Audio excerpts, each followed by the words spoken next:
There were never any official reports about what happened beneath the mountain. No survivors were meant to leave the facility alive. No records were supposed to remain. But years later, fragments of the story still surfaced. Burned documents, corrupted recordings, testimonies from people who disappeared shortly after giving them. Most were dismissed as paranoia, until the recovery team sent into the region stopped coming back. The bunker had no official name. No insignias marked its walls. No military branch admitted its existence. The mountain beneath which it had been buried appeared on no civilian maps, and the soldiers transported there were warned only once during the journey. What existed below the mountain was not to be discussed outside the facility. After that, nobody spoke for the rest of the descent. Corporal Elias Vane remembered the cold more clearly than the journey itself. Not natural cold, not winter air. This felt older, dead. It clung to the lungs after every breath, as though the air itself had already passed through something buried underground, long before the bunker had been constructed around it. The facility initially resembled any other classified military installation.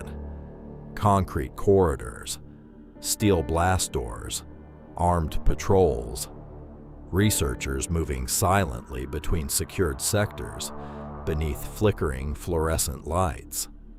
But there were details that slowly began to feel wrong. No clocks existed anywhere inside the bunker. The lower levels had no security cameras, and every elevator descending beneath Sector C required a physical key that was never allowed to leave the possession of the senior research staff. Nobody explained what was being studied below. The researchers only referred to it as the object, nothing else, not a weapon, not an organism, not an artifact, just the object. The first strange incidents were small enough to dismiss. Tools disappearing from locked rooms, entire corridors briefly losing power, soldiers hearing footsteps in maintenance tunnels that turned out to be empty. Then came the reports about the breathing. Several night shift personnel claimed they could hear something massive moving through the ventilation system after midnight. Slow inhalations, long silences, then another breath. Maintenance teams searched the shafts repeatedly. Nothing was ever found.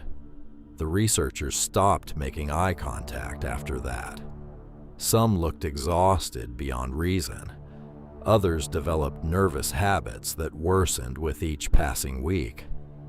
One physicist began scratching symbols into tabletops absent-mindedly during meals, before later insisting he had no memory of doing so. Nobody slept well anymore. The dreams had started. Everyone described the same place differently: a black shoreline, dark water stretching endlessly beneath a sky without stars, and something standing far out in the distance, watching. Some claimed it resembled a human figure. Others described antlers rising from its silhouette. One researcher broke down during psychiatric evaluation because he insisted the thing in the dream had no physical form at all, and that the human brain simply invented shapes while looking at it. 3 days later, he disappeared. No alarms triggered, no doors opened. His room was found empty except for wet footprints leading toward the ventilation shaft in the ceiling. The shaft was too small for a human body. The first body appeared near Reactor Wing B. A technician. His spine had been twisted so severely that his torso faced backward. Frost covered the walls around the corpse, despite the section remaining fully heated. The security footage from the corridor corrupted itself precisely 43 seconds before his death. What remained of the recording showed only static and a single frame repeated over and over again, a dark hallway, and something standing at the far end of it, too tall for the ceiling. After that, the bunker changed. The lights flickered more often. Entire sections became unnaturally cold. Soldiers began reporting movement in reflective surfaces behind them, shadows appearing one step too late, sounds echoing from impossible directions. One guard emptied an entire magazine into a storage room after hearing his own voice whisper his name from inside. The room was empty. He vanished the following night. Only his rifle remained beside the elevator descending towards Sector C. Then the lockdown began. No warning, no sirens. Every blast door in the bunker slammed shut simultaneously, hard enough to shake dust from the ceiling. Emergency lights flooded the corridors in deep crimson. For several seconds, the entire facility became completely silent. Then the screaming started. Not human screaming. Human throats could not produce sounds like that. The noise echoed through the ventilation system across every level of the bunker before abruptly cutting off. Moments later came gunfire from the lower sectors, automatic weapons, explosions. Then silence again. The kind of silence that makes people afraid to breathe. Elias and 11 other soldiers received orders to descend into Sector C and secure surviving personnel. Only 4 reached the lower levels. The elevator doors opened onto darkness and black frost spreading across the walls like veins beneath skin. Bodies covered the corridors. Scientists, security teams, researchers. Some appeared mutilated.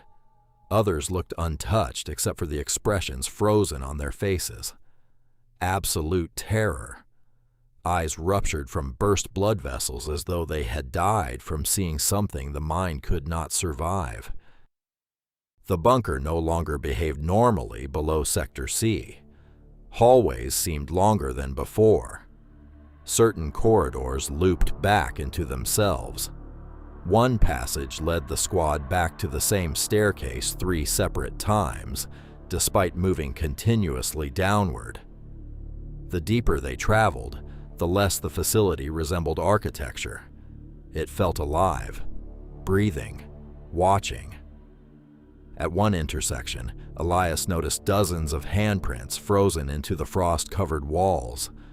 All of them pointed upward, as if people had been trying to climb away from something beneath them. The containment chamber had already been breached when they arrived. Massive steel restraints hung twisted above a circular abyss descending far below the bunker itself into darkness older than the facility, older than the mountain. At first, Elias thought the chamber was empty. Then something moved beneath the pit, slowly, like an enormous shape turning beneath deep water. One of the soldiers immediately began crying. Another quietly removed his helmet and stared into the darkness below, as though listening to something speaking from inside it. The lights failed moments later. Complete darkness swallowed the chamber. Then came the footsteps, not from the corridor, from below. The bunker died after that. Automatic turrets fired endlessly into darkness. Entire sections collapsed without warning. Emergency broadcasts repeated corrupted fragments of evacuation orders before dissolving into static. Elias became separated from the remaining soldiers while fleeing through maintenance corridors as distant impacts shook the mountain around him. Something moved through the facility behind him, not quickly, not angrily, curiously. Several times, Elias caught glimpses of impossible shapes unfolding in distant hallways before vanishing when directly observed. Once, he saw a figure standing motionless at the end of a corridor, wearing a military uniform identical to his own. It had no face. Time stopped meaning anything underground. Elias survived by sealing himself inside abandoned utility rooms and scavenging supplies from dead sectors, while the bunker slowly transformed around him. The walls began sweating black moisture. Pipes emitted sounds resembling distant voices. Some corridors pulsed faintly beneath the emergency lights, as though something massive moved inside the walls themselves. Every few hours, the breathing returned, closer each time. Messages left by survivors appeared throughout the bunker, scrawled across walls, doors, floors. Don't look directly at it. It knows your voice. The shadows are moving wrong. One message had been carved repeatedly into a steel blast door, hard enough to bend the metal inward. The mountain is hollow. Eventually, Elias reached the upper sectors again. Most of the facility had already collapsed into darkness and fire. Smoke filled the corridors. Emergency sirens screamed through failing speakers, while sections of ceiling crashed down around him. Then came one final sound from somewhere deep beneath the bunker. Not rage, not pain, recognition. As though the thing below had finally noticed him specifically. Elias ran, not like a soldier, like prey. He sprinted through collapsing corridors while the facility tore itself apart behind him. The outer blast doors had partially opened during the structural failure, revealing the snowstorm outside. Freezing wind hit his lungs the moment he escaped the tunnel entrance. For the first time in months, there was silence. Only wind. Only snow. Only the mountain behind him disappearing into darkness. Elias collapsed beside a frozen roadside barrier, overlooking the valley below. Emergency vehicles stood far in the distance. None approached the mountain. Nobody wanted to go near it anymore. Half conscious beneath the snowfall, Elias slowly turned back toward the bunker entrance one final time, and felt something inside him go cold. The bunker was gone, not collapsed. Gone. The mountain face where the entrance should have been was now completely smooth, except for a massive black opening descending into the earth. An opening far larger than the bunker itself had ever been, as though the facility had never been built there at all, as though something beneath the mountain had simply opened its eye. And somewhere deep inside that darkness, something enormous moved.